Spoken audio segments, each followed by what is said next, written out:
Welcome boys and girls, Costin here with a discussion about the top 5 Underdog campaigns in Total War Warhammer 3 Immortal Empires. These are campaigns that are not necessarily the most obvious choices for a lot of people to pick, but they are actually quite good legendary lords that can achieve a far greater deal in their campaigns than one might think. At number 5 we have Azag the Slaughterer of the Greenskins. One might think that with Grimgor, Skarsnik, Gorbad, that Azag is kind of irrelevant, and a lot of people do treat him as being irrelevant. But he's actually a lot better off than one might think. See, you have temperate climate, you have wasteland, you have mountain, you have savanna, if you want to go on a little trip right there, but you have these viable climates in your campaign that are available to you. And the reality of these campaigns, of that kind of climate situation, is that it works very well for you in a far bigger way than one might initially conceive. Yes, I'm going to lose a lot of men right there. But here's something that you might not imagine on first glance with regards to him. You can actually ally Kislev. Because while the aversion is minus 40, it's not minus 100 that you would have with dwarves and others. So Azag, as far as greenskins go, is both positioned and ideal in such a situation that he can use Kislev as kind of a buffer state against the Empire and against the dwarves. Nothing like getting armor Kossars as the greenskins. I mean, I suppose if you're going to play greenskin cosplay of Nagash, then using the power of persuasion and diplomacy is not the worst thing you could do. And in fact, that's kind of Azag's entire story, that Nagash, the crown of Nagash, was trying to give him direction for the bonehead that he is. I mean, a lot of people would not put this crown on their head. Azag did, with all the consequences that came with that, and all the internal conflict that followed as a result of it. He's special in that way. But that's what makes him better. Furthermore, he has immunity to the vampire attrition for all armies. He has a diplomatic relations benefit with vampire counts and Archon the Black, because he's wearing Nagash's crown. So that means he can ally Vlad, he can ally Archon. He has that kind of diplomatic capability. On top of that, he starts with the Shaman hero, and furthermore, when you think of his campaign, he has access to the lore of death magic. That's not too important, but he has extra hero capacity for shamans. He's good in the underway with various benefits. He gets wizardly weapons, which in itself is another benefit for his boys, assuming there were any left after those two auto resolves that I just went through. But regardless, Azag can get shit done. As long as you can get shit done, you're in a pretty solid position. At number 4, we have Alefanar of the High Elves. And with Alefanar, again, not necessarily the most obvious campaigns, but he definitely is the one that delivers the best and the most in a lot of different ways. See, he has all of these assassination missions that give him a significant level of capability in his campaign, in terms of giving him influence, in terms of giving him money, in terms of giving him rewards. Because those rewards, things like 10 growth to all provinces, are pretty significant, or just a huge pile of cash, or there is never peace, there is only war. Though, of course, the randomization of these missions does mean that you might have to start the campaign several times over in order to get the kind of benefit with them. Alefanar is not a perfect campaign, nor do I argue that he is a perfect campaign, but he does get a lot of things done. Furthermore, in as far as High Elven campaigns are concerned, one of the main objectives in all High Elven campaigns is to fight the Dark Elves. Well, there's no one better suited to it than Alefanar. He has Wasteland Climate, Frozen Climate, Temperate Climate, and Temperate Island. So he has all of Ulthuan and all of Nagarond available to him for him to conquer. And that is a pretty big deal in a campaign of this kind of nature. He also has access to Shadow Walker units that are unique to him, and he also has the capability of getting Shadow Warriors very quickly in his campaign, start recruiting them, and also use global recruitment benefits that do make it faster. He's a pretty strong range lord. He has a bunch of benefits. He's kind of like the bastard child of Skaven and Khorne combined with High Elves, which is a really ridiculous combination. I mean, I guess he's a Harlequin of the High Elves in fantasy Warhammer. That is a thing. At number 3, we have Alberic the Bordelot, who might as well be called the master of sea and jungle. I know it is a ridiculous nonsense perspective to consider a Bretonnian campaign to do quite well in the jungle.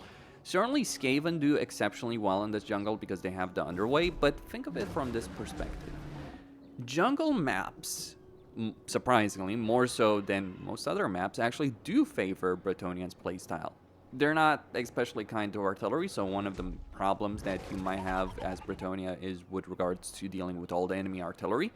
And they're also not especially well suited for mass ranged armies, which again is something beneficial to Bretonnia. But they are well suited towards cavalry, and Alberic has a lot of benefits with regards to cavalry. He gets local recruitment duration of -1 turn for all Bretonnian knight units. He gets +2 recruit rank for Bretonnian knight units.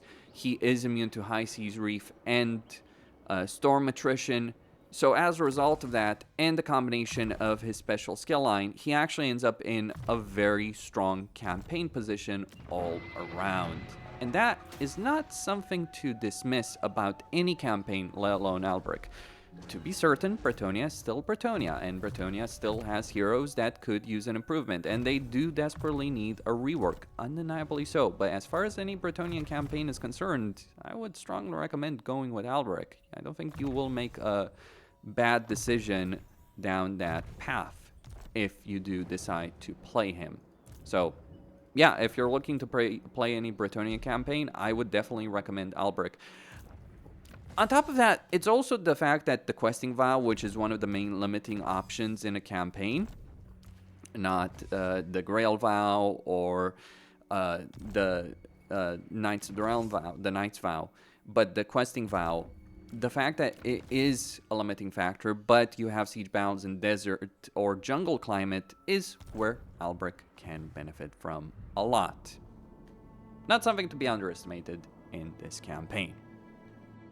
And number 2 is Queek, Head Taker of the Skaven. We can talk about Fraud's power with Beasts, we can talk about Ikiclaw's nukes, but really the best Skaven campaign from my perspective, or at least the one a lot of people shouldn't ignore in terms of the capability that it does have on offer, is Queek, Head Taker. Queek is very clear, direct, and very simple to understand. He's a powerhouse in combat, he leads a clan rat Skaven slave army, and you have a great deal of choice in terms of how you end up using his armies. You start with multiple chieftains that you can recruit from the very beginning of your campaign. You can get Warfire Throwers and Warp Grinders from very early on in a campaign. You have access to a unit roster that will allow you to just literally drown your enemies in rats, and there are going to be tons of those enemies. But on top of that, you also have a clear, direct path to your campaign in terms of taking Cavalcade Peaks and unlocking gigantuous amounts of power, or pure Skaven power, through the pillaged Dwarven tombs that give you a huge benefit to your campaign and specifically to the economy, also through the Pillar City Hub, as well as removing that control penalty that you do get from the beginning of the campaign if you do not control Cavalcade Peaks. So all of these together add to a significant level of capability in the campaign. Furthermore, which is actually a pretty big deal, Queek is the lord and master of his entire campaign situation. The Eastern Badlands, the Blightwater, and 8 Peaks itself, as well as the fact that he starts with the structure that he can sell from the beginning to get 3,000 extra gold, does further expand the capability that he has access to from the beginning of his campaign. Again, not something to sneeze at, not something to laugh at, not something to mock in terms of the sheer level of capability that he has available to his campaign from the very beginning of it.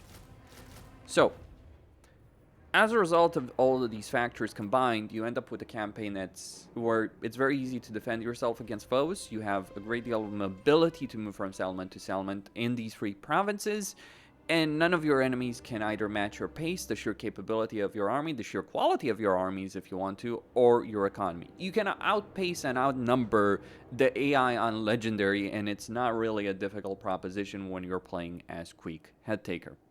That's why you gotta like Clan Moors, because Everyone is all about building fancy weapons or mutating beasts or ninja assassins. Quick is just like having actual honor as Skaven.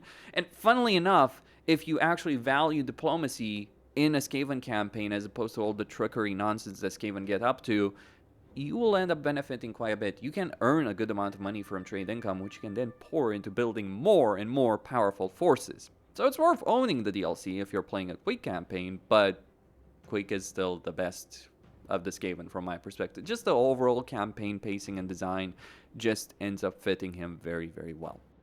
Finally, at number 1, we have Morathi. And what is there not to like about Morathi? Her campaign is pretty clear-cut. You build Dark Shards, you get Blackheart Corsairs, you just smash everyone that stands in your path. That's pretty clear and pretty obvious.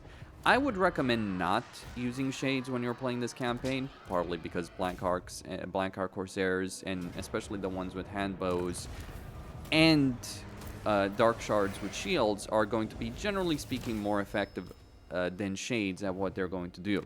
And also, if you get the Black Arc, that's further capability.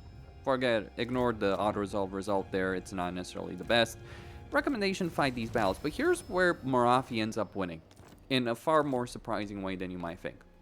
The only race in the entire game which Dark Elves do not get along in any way, shape, or form are High Elves. And you have ways of getting past that as well. Say hello to the Corrupted Flame of Assyrian, which gives you 100 diplomatic relations with High Elves. Guess who's the best positioned of all the Dark Elves to take the Corrupted Flame? Morathi. That is very obvious. Now, the reason I'm putting her at number 1 is that for some people it's very clear Morathi is good, but for a lot of people they tend to think they tend to have a dim opinion of the Dark Elves. So it is worth talking about the idea that Morathi is actually a far better campaign than many people give her credit for. And here's another factor to keep into consideration here. You have diplomatic options across the entire board as a result of the diplomatic aversion that you have. You can ally the Order Tide. You can lead the Order Tide. You can lead the Chaos Tide if you so want to.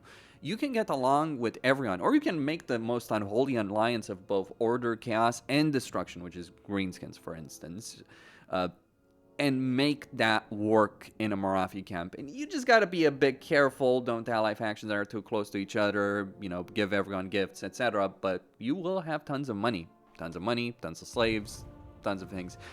Maybe that's what the Slaaneshi campaign should be. She's Slaanesh without being Slaanesh. All the good parts of being Slaanesh, all the diplomatic manipulation of Slaanesh, minus vassalization. But you also even have some of the cool Slaanesh units, which is Druki Anointed, and Devotees, and Exalted Demonettes of Slaanesh, as well as Devotees of Slaanesh. You lack the super powerful cavalry, though. If you ally a Slaaneshi faction, which you definitely can, that will work as well. You also have Slaaneshi corruption, so all the benefits in control, attrition, and income from slaves, in this case, will apply in a Morathi campaign. So, who doesn't want to like Morathi? I don't think people who have not played Dark Elves don't quite understand this. I get why Lokir and Malekith are far more appealing to a lot of people than Morathi. And to be certain, I would consider Lokir to have the best overall campaign of the Dark Elves. But Morathi is definitely a powerhouse, and that's why she's number 1 on this list. Don't mess around with Morathi. Also, recommendation, go for Insidious. It's probably just going to end up being better for you than the other one. Although having minus 30% upkeep for her entire army, diplomatic relations with Norsca, Beastmen, and unit experience per turn, pretty useful. Depends on what you want to go for, Tenacious or Insidious. Both can work. You know, I've used Tenacious quite a bit. I think Insidious has its own benefit, but again, depends on what you're looking for. Campaign movement range plus 5% for all characters faction-wide is a pretty big deal, especially for Black Arcs. Movement range at sea is a weird one. Anyway, that is all I had to say. Costin signing out.